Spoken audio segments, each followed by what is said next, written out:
तू बरजोरी न करो रे एक नाही.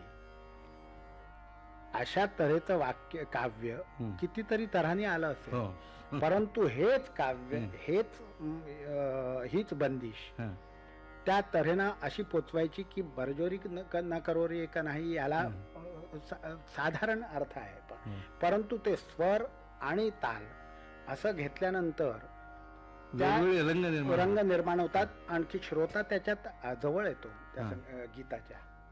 ही आळवणीच आहे, नाही का? आळवणीच आहे. आणि हे तुम्ही श्रोत्यांच्या पर्यंत नेणं हे तुमचं काव्य आहे.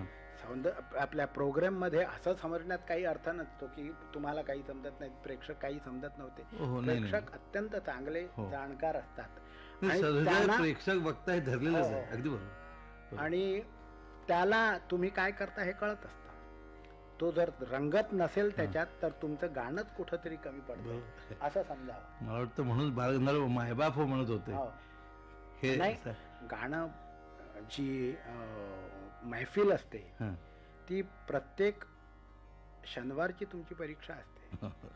दर शनिवारी तुमची परीक्षा असते. विद्यार्थ्यांना वर्षात एकच परीक्षा असते, परंतु आम्हाला दर शनिवारी परीक्षा असते आणि या परीक्षेत एकदाही नापास होऊन चालत नाही. समोर प्रत्येक वेळा यायला पाहिजे. आता मग बंदिशी सौंदर्य, बंदिश म्हटलं की ती क्लासिकलची बंदिश असेल, अभिजात नाटकाची बंदिश असेल, किंवा चित्रपटाची बंदिश कॉम्पोजिशनच येते. तर या दृष्टीने आपल्याला काय खरं म्हणजे बंदिश ही शास्त्रीय लाईट म्हणा किंवा नाट्यसंगीत म्हणा किंवा भावगीत म्हणा, तर मी त्याच्या एकाच पद्धतीनं हे विचार करतो की music is either good or bad, it's neither classical nor light.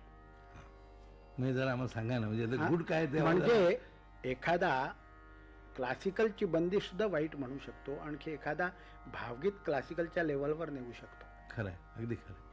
म्हणजे त्या पाठ्याने अर्थ नाही, त्याच्या पाठीमागचा जो भाव आहे तो महत्वपूर्ण.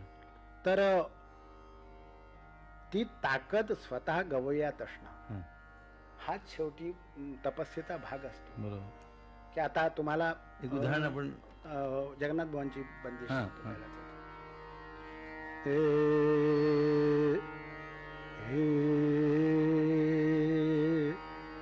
मानत नाही जियरा मोरा तुम बिन मानत नाही जियरा मोरा. आता जगन्नाथ बुवांचे बरेच शिष्य आहेत, पण प्रत्येक जण आपापल्या ढंगाने गातो, त्याची उपज करतो. जियरा मानत नाही जियरा मोरा कोण दिस गवन किनु चित हो जाय बसेरी मानत नाही जियरा तुम बिन मानत नाही जियरा मोरा. आता ही बंदिश करतानाच अशा तऱ्हेने केलेली आहे की या जी ही लय आहे त्याच्या पलीकडे तुम्ही गेलात किंवा फार अलीकडे आलात तर तीच बंदिशीचा मजा जाईल. तुम बिन मानत नाही जियरा मोरा कोण दिस गवन किनु कित हो जाय बसेरी मानत नाही जियरा मोरा. किन संग करत हो रंग रलिया प्राण किन संग करत हो रंग रलिया प्राण दास गुनी दुख पावे मानत नाही जियरा मोरा तुम बिन मानत नाही जियरा मानत नाही जियरा मानत नाही जियरा. वो आता आणखी एक प्रश्न महत्वाचा की ही चीज होती जगन्नाथ बुवांची आणि आता ही तुम्ही म्हटली, म्हणजे जगन्नाथ बुवांची जी क्रिएटिव्हिटी आहे ती तुमच्याकडून आमच्यापर्यंत पोहोचली. तुम्ही त्याचे माध्यम आहात, पण तुमची रचना जेव्हा दुसऱ्याकडे जाते, पण रचनाकार आहात, तेव्हा काय वाटतं बरं? तुमची रचना म्हणून दाखवा, म्हणजे तो प्रत्यक्ष एक अनुभव म्हणून. तारे तारे दानी दिर दिर दीम दीम दीम ता झपताला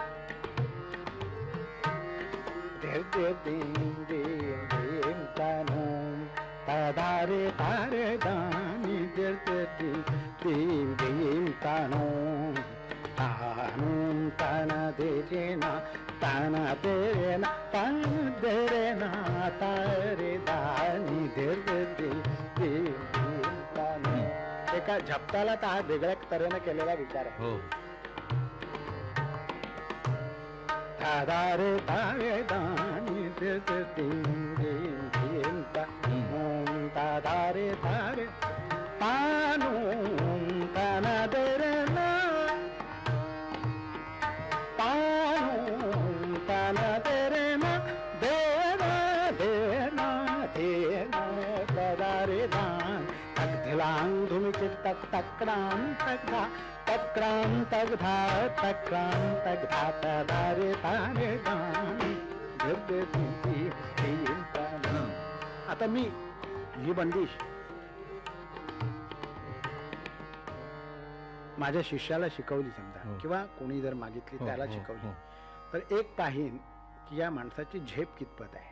हम्म, हम्म, हा त्या बंदिशीची वाट लावेल का, हम्म, किंवा आपण जी बंदिश देतो हम्म. त्या माणसाची ही बंदिश पेलण्याची ताकद आहे का. बरोबर.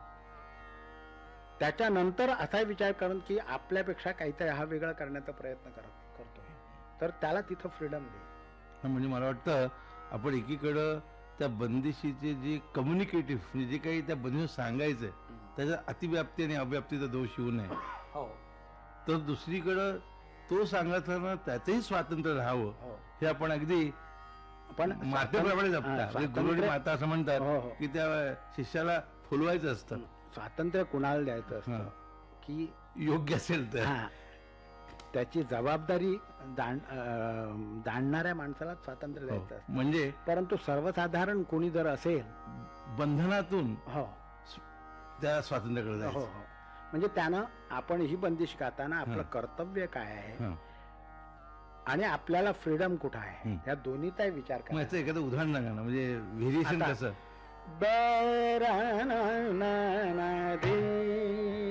बरननदिया मोरी करनना देता सो दळतेया बरननदी. आता ही जयपूरवाल्यांची बंदिश आहे, तर त्याची जी एक त्यांनी करून ठेवलेली मोड आहे, त्याचं वजन आहे, हे आपण सांभाळलं नाही तर बरोबर. तुम्हाला ते गाण्याचा अधिकार नाही. अगदी त्याच्यानंतर पलीकडे तुम्ही जाऊन मग काय करा, परंतु बरोबर. साधी बंदिश चांगली आली पाहिजे. बरननदिया मोरी रे कारण ना देता पिये सो बळते या बरननदिया. आता संबंध ही विशिष्ट अशा लयीत बांधलेली बंदिश आहे, आणि तिथं तुम्हाला फक्त आर्टिस्टिक स्वातंत्र्य जर तुमची ताकद असेल तरच ठेवलेलं आहे. बरोबर. परंतु ही बंदिश तुम्हाला 50-50 वेळा तोंडातनं गेल्याशिवाय येणारच नाही. मला वाटतं आपण जो सांगता हा कन्सेप्ट फारच महत्वाचा आहे. बंदिश म्हणजे रचना, हो मग ती रागाची असो, चिजेची असो, तालाची असो, त्याच्यामध्ये स्वातंत्र्य घेत असताना पूर्व तपश्चर्येतूनच ते हो कमळ नाही, उगवतं. आणि त्याचा फायदा हां, असतो ना, हां, हां. की पूर्वी ते खासाहेब सांगत हं, की तुम्ही राग विसरला तरी चालेल, हं. वा. पण बंदिश विसरता कामा नये. आहा, आहा. कारण त्या बंदिशीत संबंध रागाचं स्वरूप ठेवलेलं असतं. म्हणजे मला वाटतं बंदिश हे त्याचं सगुण रूप आहे. हा, सगुण रूप आहे, सगुण रूप आहे. आणि त्या सगुण रूपातनं तुम्हाला निराकार असं गाणं हा, उभं ते करायचं. भावतं. बरोबर. पण आता बंदिश समजा नाटकातली एखादी बंदिश आहे, हं. भावगीतातली एखादी बंदिश आहे, तर आपण रचना केलेली आहे, हो. तर यात सगळ्यांचा रंग काय आहे? म्हणजे व्हॉट इज द रेनबो, ह्याचा रंग वेगवेगळा. ते गाणाऱ्याच्या ताकदीवर ते तर मान्यच आहे. आता हा. तुम्ही आता ही बंदिश बघा. हा. हार मोरा दे, हार मोरा दे, ओ मंगाय नातर मंगारी तुंगे नारहूंगी तुम तो बलमा हार मोरा दे. आता येत नाथ हा माझा खला शिशुपाला नाथ हा माझा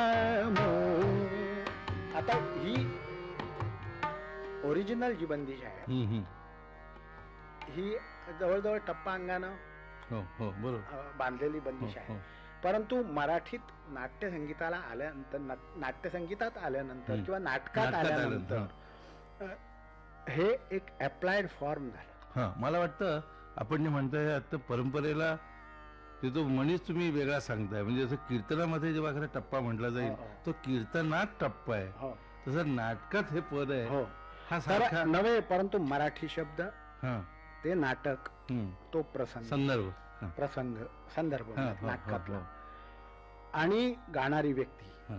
याच्यामुळं नाथामध्ये याला एक वेगळाच आहे. वेगळाच बरोबर आहे. देह प्राप्त हा झाला. हो हो. म्हणजे मग आता पुढचा प्रश्न जो महत्वाचा येतो की जेव्हा मग एकच गाणं आहे, ते गाणं नाटकामध्ये, बैठकीमध्ये आणि प्रसार माध्यमाच्या रेकॉर्डिंग मध्ये, म्हणजे आता तुम्ही हो. रेडिओ तिथे करता आहात तसं, किंवा टीव्ही मध्ये, या ठिकाणी त्याची उपज वेगळी असेल काय, नाही का? बैठकीत काय होतं की बैठकीत स्वस्थता तुम्हाला भरपूर हम्म, असते. हम्म. एक जागा चुकली तर पुन्हा तुम्ही ती जागा काढू हम्म. शकता.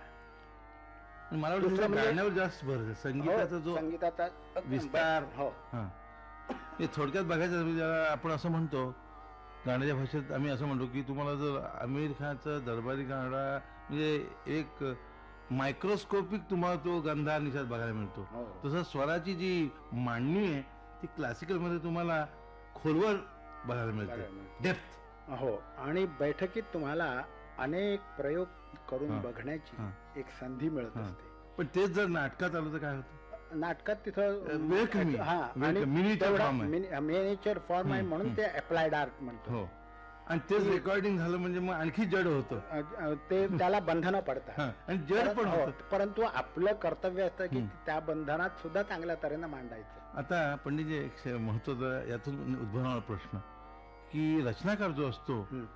तो जेव्हा चीज बांधणी करतो आणि तो गायक जेव्हा तो म्हणतो, म्हटल्यानंतर तो जो प्रॉस्पेक्टिव्ह लिस्नर आहे, हो, तो समोर नाही आहे, नाही. प्रॉस्पेक्टिव्ह लिस्नर आहे, त्याचं प्रतिनिधित्व तो प्रोड्युसर करत असतो, निर्मिती करणारा करत असतो. तर या संदर्भात आपण जेव्हा पद बांधता हम्म. तर तो लिस्नर आपण डोळ्यापुढे ठेवलेला आहे. आणि आपण परंपरेने शिकलेला जेव्हा आहात तेव्हा आपल्याकडे आता जगन्नाथ बुवा ह्या सगळ्या सुद्धा रचना आहेत, हम्म. तर त्याला टाइम फॅक्टर आपण कसा जुळवता? ते मला पुष्कळ असं वाटतं, विशेषतः बापूराव पुलुसकरांचं उदाहरण अगदी समोर आहे की ते रेकॉर्डिंग खरं बघायला किती वर्षापूर्वीच आहे, पण आज ऐकलं तरी वाटतं आजच ते बोलतायत, हो. म्हणजे बियॉन्ड टाइम ज्याला म्हणतात, हो. असं थोडस अनुभव येतो. असे तर काही आपण काही असे काही गवई हा. होऊन जातात हम्म, आणि शतकातनं एखाद दुसराच निघतो असा कलाकार. म्हणजे बैठकीतही तो त्या तऱ्हेनं गाईल, हं. आणखी रेकॉर्ड मध्ये 3.5 मिनिटाच्या तसंच गाईल. हो. आणि ते काळा याच्या सापेक्ष नसेल, नसतं. ते टिकणार आहे. हो, हो. कारण तो काळावर मात केलेला मनुष्य असतो. तुम्ही आता जो प्रश्न विचारलात की रचना करताना तुम्ही कोणती गोष्ट लक्षात हम्म, ठेवता, हम्म. नाटकातली रचना करताना हो. आम्ही नेहमी सातत्यानं हं. कोणीतरी प्रोड्युसर हे नाटक करत असतो, त्याचे हम्म, पैसे हम्म. घालत असतो, हम्म. आणि त्या प्रोड्युसरच्या पैशावर आपल्याला पाहिजे ते प्रयोग करायचे हे तुम्हाला अधिकार नाही. हं. दुसरं म्हणजे नाटक कोणत्या पद्धतीचं आहे. हं. आमच्या ध्वनिसंग्रहालयातून या कार्यक्रमात आत्ताच आपण पंडित जितेंद्र भिशिकी यांची विजयराव पटवर्धन यांनी घेतलेली मुलाखत ऐकलीत. मुलाखतीचा हा कार्यक्रम आकाशवाणीच्या जळगाव केंद्रावरून प्रसारित करण्यात आला. आकाशवाणीच्या जळगाव केंद्रावरून रोज सकाळी 6:05 विचारपुष्प. प्रायोजक जळगाव जनता सहकारी बँक लिमिटेड जळगाव. रोज सकाळी 6:05